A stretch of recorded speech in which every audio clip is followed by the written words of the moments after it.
कयामत की कुछ निशानियां कुरान और हदीस में बताई गई। एक है कयामत की बड़ी निशानियां, ये टोटल 10 निशानियां हैं। ये बिल्कुल लास्ट में आएंगी जब कयामत एकदम आने वाली होगी। वो कौन सी 10 निशानी होगी, आइए बता देता हूं आपको। सही मुस्लिम की हदीस है, हजरत हुज़ैफा इब्ने असीद गिफारी कहते हैं कि हम लोग आपस में बातें कर रहे थे, इतने में अल्लाह के प्यारे नबी हमारे पास आए। बड़े गौर से सुनिएगा, बड़े ध्यान से सुनिएगा। साहबी कह रहे कि हम आपस में बातें कर रहे थे, चर्चा कर रहे थे, बहस कर रहे थे, इतने में अल्लाह के प्यारे नबी आते हैं और अल्लाह के नबी सवाल करते हैं, मा ततज़ाकरून, ऐ मेरे सहाबा आप लोग कौन से विषय पर चर्चा कर रहे हैं, कौन से टॉपिक पर बात कर रहे हैं। साहबा कहते हैं नहनु नतज़ाकरू अनिस्साअह, ऐ अल्लाह के नबी हम तो कयामत के विषय पर बात कर रहे हैं। आप कभी बात करते हैं कयामत? हम तो आपस में बात करते हैं, कभी टीवी पर बात करते हैं, कभी फिल्मों पर बात करते हैं, कभी ममता दीदी पर बात करते हैं, कभी मोदी जी पर बात करते हैं, कभी योगी पर बात करते हैं, कभी राजनीति की बातें करते हैं, कभी हम दुनिया की बातें करते हैं, कभी घर मकान की बातें करते हैं, कभी कारोबार की बातें करते हैं। हमारी गुफ्तगू और हमारे चर्चा का विषय कभी आखिरत नहीं होता, कभी कयामत नहीं होती। ओ लोगों, हम कितने पत्थर दिल हो चुके हैं। सहाबा तो आपस में बातचीत करते थे तो कयामत के बारे में सोचते थे, आखिरत के बारे में सोचते थे, अल्लाह को क्या हिसाब देना है इसके बारे में बात करते थे। साहबा बोले कि हम लोग कयामत के बारे में चर्चा करते हैं।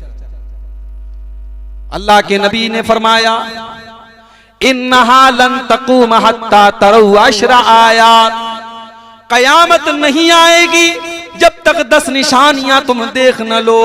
10 बड़ी बड़ी निशानियां जब तक तुम देख न लो तब तक कयामत नहीं आएगी। नंबर 1 अद्दुखान, कयामत के पहले बहुत बड़ा धुआं आएगा, धुआं आएगा। और ये धुआं जब आसमान में आएगा तो दूसरी हदीस में अल्लाह के नबी ने फरमाया कि जितने मोमिन होंगे उनको तो जुकाम हो जाएगा और जितने काफिर होंगे और मुशरिक होंगे सब मर जाएंगे। वो धुआं उनको मौत के घाट पर। तो ये कयामत के पहले की धुआं है। वद्दज्जाल, और कयामत की दूसरी बड़ी निशानी दज्जाल आएगा।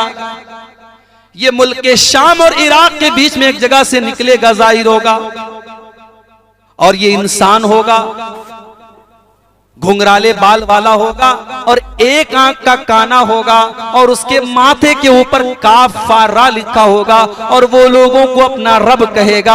अल्लाह के नबी ने फरमाया इन्ना रब्बकुम लैसा बिआवर, ओ लोगों तुम्हारा परवरदिगार काना नहीं है, तुम्हारा परवरदिगार अंधा नहीं है, तुम्हारा परवरदिगार तो हर ऐब से पाक है। दज्जाल अपने आप को रब कहेगा, तुम उससे कभी धोखा न खाना। दज्जाल बहुत बड़ा फितना, पूरी दुनिया में फसाद मचाएगा, लेकिन मक्का मदीना में दाखिल नहीं हो पाएगा। जैसे ही वो मक्का मदीना में दाखिल होने की कोशिश करेगा, मक्का और मदीना की सरहदों पर फरिश्ते तलवार लेकर के खड़े होंगे जो उसको फौरन उसका हमला रोकेंगे। फिर उसके बाद एक हवा चलेगी और मदीना के अंदर जितने मुनाफिक लोग होंगे सब निकल निकल करके दज्जाल के पास चले जाएंगे और मदीना में और मक्का में सिर्फ मोमिन लोग बचेंगे, नेक लोग बचेंगे। ये दज्जाल का फितना दुनिया का सबसे बड़ा फितना होगा। इसीलिए अल्लाह के नबी अपनी हर नमाज में जब तैयात में बैठते थे तो दरूद शरीफ पढ़ने के बाद एक दुआ पढ़ते थे, अल्लाहुम्मा इन्नी अऊज़ु बिका मिन फितनतिल मसीहिद दज्जाल, आय अल्लाह मैं तेरी पनाह चाहता हूं दज्जाल के फितने से। बहुत बड़ा फितना होगा दज्जाल। तो दज्जाल ये कयामत की बहुत बड़ी निशानी है। वद्दाब्बा, और कयामत के पहले जमीन से एक जानवर निकलेगा, एक चौपाया निकलेगा जो इंसानों से बातें करेगा। वह तुलू शम्स मिन मगरिबिहा, और कयामत जिस दिन होगी उस दिन सूरज पूरब के बजाय पश्चिम से निकलेगा। व नुज़ूल ईसा इब्न मरियम, और कयामत के पहले हजरत ईसा अलैहिस्सलातु वस्सलाम दुनिया में आएंगे। ईसा अलैहिस्सलाम जो हमारे नबी के पहले नबी थे, हमारे नबी के बीच में और ईसा अलैहिस्सलाम के बीच में कोई दूसरा नबी नहीं है। ईसा अलैहिस्सलाम के बाद डायरेक्ट हमारे नबी दुनिया में आए थे। ईसा अलैहिस्सलाम बनी इस्राइल की तरफ नबी बना करके भेजे गए थे, मगर यहूदियों ने उनके साथ धोखा किया, उनके ऊपर ईमान नहीं लाए और उनको सूली पर चढ़ाने की तैयारी कर ली। मगर अल्लाह ताला ने ईसा अलैहिस्सलाम को जिंदा आसमान पर उठा लिया और उनकी जगह यहूदियों ने किसी और को सूली पर चढ़ा दिया। ईसा अलैहिस्सलाम अल्लाह के नबी और रसूल हैं और वो कयामत के पहले दुनिया में आएंगे। दिमश्क की एक मस्जिद में उतरेंगे और दो फरिश्तों के कंधे पर अपना हाथ रख करके उतरेंगे, दो जर्द रंग का कपड़ा पहन करके उतरेंगे, उनके बालों से पानी टपक रहा होगा और वही दज्जाल को कत्ल करेंगे। और ईसा अलैहिस्सलाम जब दुनिया में आएंगे तो सलीब का खात्मा करेंगे, ईसाइयत का खात्मा करेंगे और जिजिया का जो टैक्स होता है जो यहूदियों और ईसाइयों से लिया जाता है वो टैक्स भी वो खत्म करेंगे और डायरेक्ट वो यहूदियों और ईसाइयों को दावत देंगे कि या तो तुम इस्लाम को कबूल करो या हमसे जंग करो, या तो इस्लाम कबूल करो या जंग करो, तीसरा कोई ऑप्शन नहीं होगा। और ईसा अलैहिस्सलाम 40 साल दुनिया में रहेंगे और उनके दौर में दुनिया में अदल और इंसाफ और न्याय और बेहतरीन दौर उनका दौर। मगर एक बात और नोट कर लीजिए, ईसा अलैहिस्सलाम जब दुनिया में आएंगे फजर की नमाज का टाइम होगा, दिमश्क की जामा मस्जिद में उतरेंगे, इमाम साहब कहेंगे कि ए ईसा आप आगे बढ़कर के नमाज पढ़ाइए। ईसा अलैहिस्सलाम फरमाएंगे नहीं नहीं, मैं तुम्हारा इमाम बन करके नहीं आया, मैं तो तुम्हारा मुक्तदी बन करके आया हूं। और ईसा अलैहिस्सलाम इस उम्मत के पीछे नमाज पढ़ेंगे। अल्लाह के नबी फरमाते हैं तकरीमतल्लाहि लिहाज़िल उम्मा, अल्लाह ताला ने इस उम्मत को ये मकाम दिया है कि ईसा अलैहिस्सलाम जैसा पैगंबर भी इस उम्मत के इमाम के पीछे नमाज पढ़ेगा।